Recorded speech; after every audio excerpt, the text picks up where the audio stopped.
who are the ideal prospects for desktop as a service? Obviously, from my perspective, selfishly, I want to say everyone, right?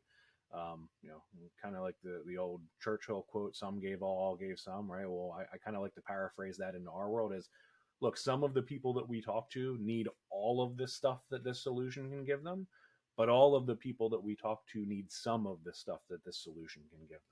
I really do think that there's a case to be made in every organization of how a DaaS solution can help that organization, assuming that they're not already doing desktop as a service.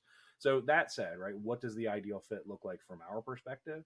Well, usually an organization that's more than about 100 users, right? And we've seen it dip down into the 50s and 60s, but once you get below that, from a cost effectiveness perspective, it starts to become a little bit of a different story, just because there are infrastructure costs that scale in addition to the desktop costs.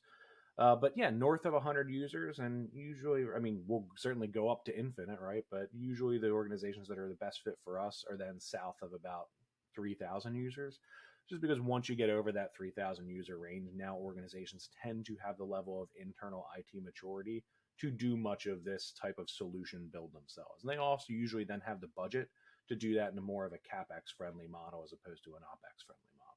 So as far as verticals go, we see a lot in the financial services space. We see a lot in the healthcare space, right? Especially clinical based or non-ambulatory healthcare. Once you kind of get out of the hospital systems of, I would say we kind of stack rank everything and ends at business critical, but there's a whole level above business critical for life critical that, many of our organizations, unless we're in that vertical, tend not to see. So once we're kind of below those life critical systems, certainly a really good fit in that space.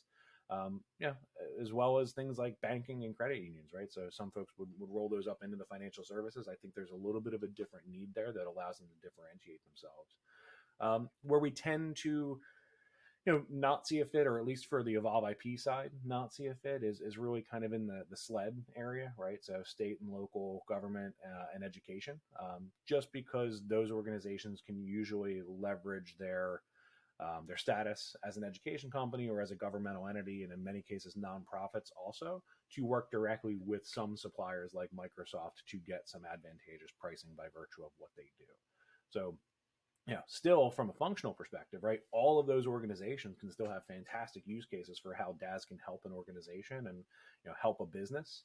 But as far as the Evolve IP fit, we really see those key areas more. One that I completely neglected to mention that I definitely want to key in on, specifically business process outsourcers, right? And if anyone who hears or sees this isn't familiar, right, it's a very fancy way of saying outsourced call center operations, right? So folks that have contact center agents that used to be hundreds of people, thousands of people sitting in a large building somewhere that were working the phones all day, that they now too are a distributed workforce, right? So those contact center agents are working from home, they're mobile, they're working from different locations at different times for different organizations.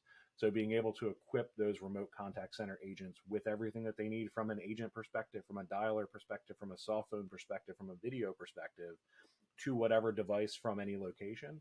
Obviously that's been a fundamental game changer in that BPO or business process outsourcer space over the last couple of years.